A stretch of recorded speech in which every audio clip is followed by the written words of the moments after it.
বলেছেন, এখন আমার একটা এক্সপেরিয়েন্স আছে।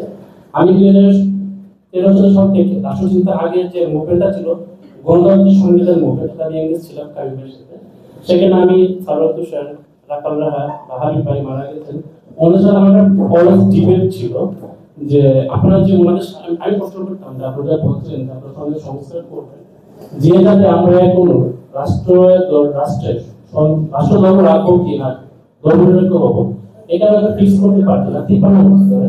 সেখানে আপনারা সেকেন্ডারি লিখে প্রফেশনাল কেউ স্ট্যাটাস করবেন, এই প্রশ্ন আমাদের ছিল আর কি। তাদের সেকেন্ডারি কথা বললে আমরা প্রশ্নটা আবার রিপিট করলাম আর কি। আরেকটা আপনি কথা বলছেন যে আপনারা রাষ্ট্রকে জনগণের কাছে ফিরিয়ে দিবেন, রাজনীতির কাছে ফিরিয়ে দিবেন না, ফিরিয়ে দিবেন জনগণের কাছে। আমার প্রশ্ন হলো, আমরা দেখলাম যে গ্রিক রাষ্ট্র ছিল সরাসরি গণতন্ত্র ডেমোক্রেসি, অর্থাৎ এখানে সবাই সরকারের কাজে অংশগ্রহণ করতেন। কিন্তু বিবর্তন হিসেবে আমরা কি করছি, এখন আমরা জনগণ রাজনীতিবিদদের মাধ্যমে তৈরি করে রাষ্ট্র তৈরি করছি।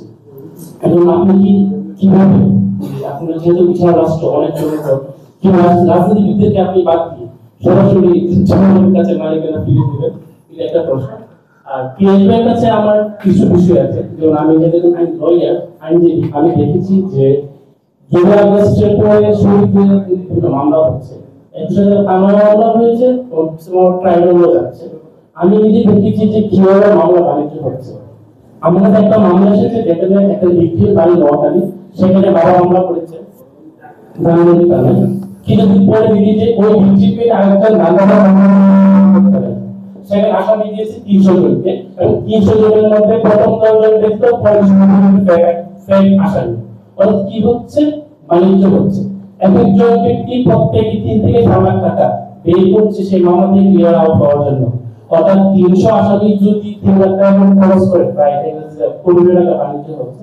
এটা আমার প্রশ্ন হচ্ছে, আপনাদের ট্রাইব্যুনাল প্রসিকিউশন আছে, যদি এই মামলাগুলো মামলা থাকে এবং ট্রাইব্যুনাল দুটো মামলার সমন্বয় করে দিতে হবে। অর্থাৎ আপনারা তদন্ত করবেন, পুলিশও তদন্ত করবে।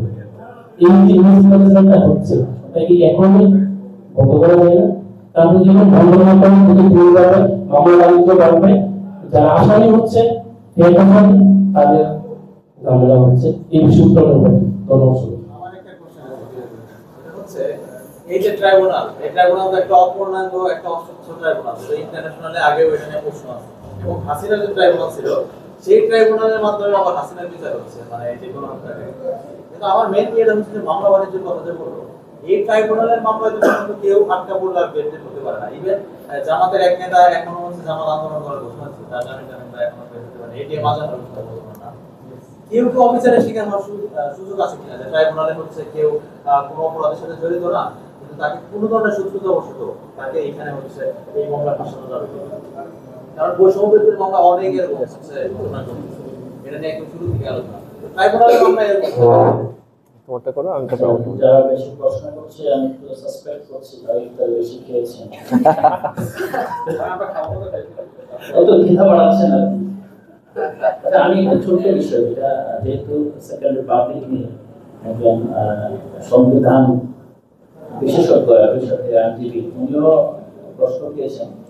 ছোট্ট একটা বিষয়, সেকেন্ড রিপাবলিক আরেকটা বিষয় হলো যে ছিল যে রাজনীতিবিদদের কাছে রাষ্ট্র, মূলত দুটো বিষয় এখানে আলাদা ভাবে নেওয়া যায় না। প্রথমত আপনারা জানেন যে একটা সময় বাংলাদেশে যে সরাত উদ্যানকে দুই মাথায় দুটো প্রতিষ্ঠান করে বলেছিল যে রাজনীতিবিদদের রাজনীতি কঠিন করে যাবেন একজন। এটা আমাদের মিলিটারি তন্ত্র প্লাস যে রাজনীতি তন্ত্র, তাদের মধ্যে একটা ডিবেট প্রচলিত আছে। পাশাপাশি 1/11 পর এই 2024 যে ইন্টারিম গভর্নমেন্ট, অনেকে এটা তো 1/11 একটা এক্সটার্নাল পারসন কিনা সেটা নিয়ে প্রশ্ন উঠাচ্ছে। তো মূলত এটা খুব ক্লিয়ার বিষয় যে আমি যে পয়েন্টটা বলছিলাম এটা অনেকটা ফিকশনাল, যে আমরা যেটা বলছি জনগণ মূলত যেমন গ্রামে গঞ্জে এটা এই পুরানো আসছে, গ্রামে গঞ্জে তো আসলে জনগণ সংবিধান বোঝে না, সেকেন্ড রিপাবলিক বোঝে না, গণপরিষদ বোঝে না। কিন্তু আমরা এটা বলতে চাই আসলে আপনি কতদিন না বুঝিয়ে জনগণকে রাষ্ট্র টিকিয়ে রাখবেন। আপনি দেখেন সবাই বলে যে ভাই পলিটিক্স খুব কঠিন। নির্বাচনী পলিটিক্স আলাদা। ভাই নির্বাচনী পলিটিক্স আলাদা হবে কেন? সারা দেশে সব জায়গায় পলিটিক্স একরকম, কিন্তু বলছে নির্বাচনী পলিটিক্স আলাদা। আপনার কাছে প্রশ্নটা আসে না নির্বাচনী পলিটিক্স কেন আলাদা? কারণ নির্বাচনী পলিটিক্সটা হলো বাংলাদেশের যেই জনগণ, আমরা যদি এখানে 30% বেশি যারা লিখতে পড়তে জানে না, প্রায় এখানে 4 থেকে 5 কোটি মানুষ যারা এখন শিক্ষার আলো থেকে বঞ্চিত, এই মানুষগুলোর সাথে আরো কিছু মানুষ নিয়ে কিন্তু এই নির্বাচনী খেলাটা খেলা হয়। তো আমাদের মূল চাওয়াটা, আমাদের বলতে কি যে এমন কোনো পার্টি ম্যান হিসেবে বলছি না, যে এই প্রজন্মে আমাদের চাওয়াটা হলো যে আমরা যেটা বুঝি, আমরা আমাদের গ্রামের চাচাতো ভাই, খালাতো ভাই, চাচি, মামি তাদেরকে বুঝাবো যে দেখেন এইটা হলো যে আপনি তো চিকিৎসা পাচ্ছেন না। হ্যাঁ, আপনি যে দেখা যায় এই গ্রামের মানুষরা এখন আখাউড়া সীমান্ত দিয়ে ইন্ডিয়া চলে যায় চিকিৎসার জন্য, শিক্ষার জন্য দেখা যায় গ্রামের ছেলেরা এখন 4-5 লাখ টাকা খরচ করে এই ইভেন মালয়েশিয়া, চায়নাতে চলে যায়, দেশের ভিতরে তার শিক্ষার ব্যবস্থা নেই। এরকম আরো অনেকগুলো বিষয় আছে যে বিষয়গুলোর সাথে রাষ্ট্র, সংবিধান, রাষ্ট্র প্রতিষ্ঠানগুলো ওতপ্রোতভাবে যুক্ত। বাজেটে শিক্ষা কত বরাদ্দ হবে এটা বাজেট ঠিক করে দেয় না, এটা ঠিক করে দেয় রাষ্ট্রের ফিলোসফিটা কি, রাষ্ট্র কি ভিত্তির উপর দাঁড়িয়ে আছে, রাষ্ট্র নাকি আপনার আমরা যেভাবে অধিকারকে রাষ্ট্র। তো সেই প্রেক্ষাপটে আমরা শুধু এটা বলতে চাই যে মূলত জনগণকে এই অভ্যুত্থানের পরে আগের মতো ট্রিট করা উচিত হবে না। জনগণকে এখন অধিকার ভিত্তিক জনগণ হিসেবে প্রতিষ্ঠিত করার দায়িত্ব, দায় আমাদের হাতে চলে এসেছে। আমাদের উচিত হলো যে রাজনীতিবিদরা যাতে ভোটের রাজনীতি বলে আলাদা কিছু না করে পুরো রাজনীতি একটাই রাজনীতি, যে রাজনীতিটা আপনার শিক্ষাঙ্গনে চলে, যে রাজনীতিটা আপনার টেবিল টক আছে, চায়ের আড্ডায় আছে, সেম রাজনীতিটা যাতে ব্যালটটাও থাকে। এইটাই চাও। এখানে কাউকে মাইনাস করা কিংবা রাজনীতিবিদদের হাত থেকে রাষ্ট্রকে ছিনিয়ে নেওয়া এরকম না। জনগণের রাষ্ট্র জনগণের হাতে ফিরে যাওয়া, এটা হলো প্রথম বিষয়। দ্বিতীয় বিষয় হলো যে রাষ্ট্র ধর্মের প্রশ্ন কিংবা এখানে সংবিধানের মূলনীতির প্রশ্ন কিংবা এখানে বিদ্যমান যে কোনো বিতর্ক সমাধানের একমাত্র ফোরাম, সংবিধান বিতর্ক সমাধানের একমাত্র ফোরাম হলো কনস্টিটিউয়েন্ট অ্যাসেম্বলি। পৃথিবীর কোনো দেশে কোনো আপনার নির্বাচনের পর যেটা আমরা সরকার বলি, যে সংসদ বলি, সংসদ সংবিধানকে একমাত্র আপনারা জানেন যে বাংলাদেশের সংসদ অনেক বেশি লিবারাল, এই জায়গায় পরিবর্তনের ক্ষেত্রে সংসদ অনেক কিছু পরিবর্তন করতে পারে, যে সুযোগে মৌলিক বিষয় পরিবর্তন করে ফেলে।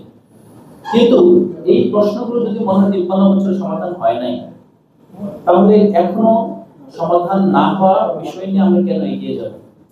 আমাদের উচিত হলো যে এখন একটা বড় শক্তি, যে শক্তিটাকে সংবিধান অথবা সাংবিধানিক স্বৈরতন্ত্রের মাধ্যমে জনগণকে জিম্মি করে রেখেছিল, সে অস্ত্রটাকে নতুন ভাবে তৈরি করা।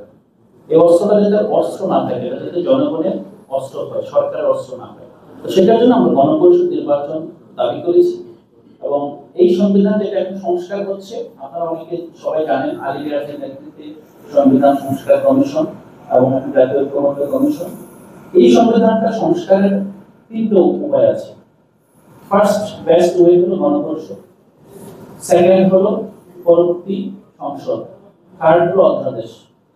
আপনি কি এই রক্তপাতের পরও আপনি থার্ড অথবা সেকেন্ডে যাবেন কেন? কোন জায়গায় আপনার সেই চ্যালেঞ্জ আছে? জনগণের ভিতরে প্রশ্নটা করা সবচেয়ে ভালো পদ্ধতি স্বীকার করেন তো যে সবচেয়ে ভালো অ্যাসেম্বলি, তারপর সংসদ, তারপর আপনার অধ্যাদেশ। এখন আমি থার্ডে যাব, আমি কেন ফার্স্টটা ট্রাই করব না? আমরা তো চাই যে একেবারে বেস্ট ওয়েতে হবে, এটা বিতর্কের উঠে যায় সেটাই। আর যখন নতুন সংবিধান হয়ে যাবে তখনই আমরা বলবো এটা একটা সেকেন্ড রিপাবলিক অথবা রিপাবলিকটা নতুন ভাবে রিফর্মিশ হয়েছে, এটা আসলে নতুন যাত্রা শুরু হয়েছে। এটা হচ্ছে আন্তরিক বিষয়। ধন্যবাদ। আচ্ছা, অনেক সময় হয়ে গেছে, আমি বেশি সময় নিব না, কারণ আমাদের আরেকটি অংশ আছে। সেটা হচ্ছে, প্রথম কথা, আমি আজকে এখানে বাংলাদেশ স্টাডি ফোরামের একজন প্রতিষ্ঠাকালীন সদস্য হিসেবে আছি। তো সেই আমার কথার টোনটা আসলে সেরকমই হবে, ঠিক আছে? আর পুরাতন হাইকোর্ট ভবনের পাশে একটি ট্রাইব্যুনাল আছে, যেটা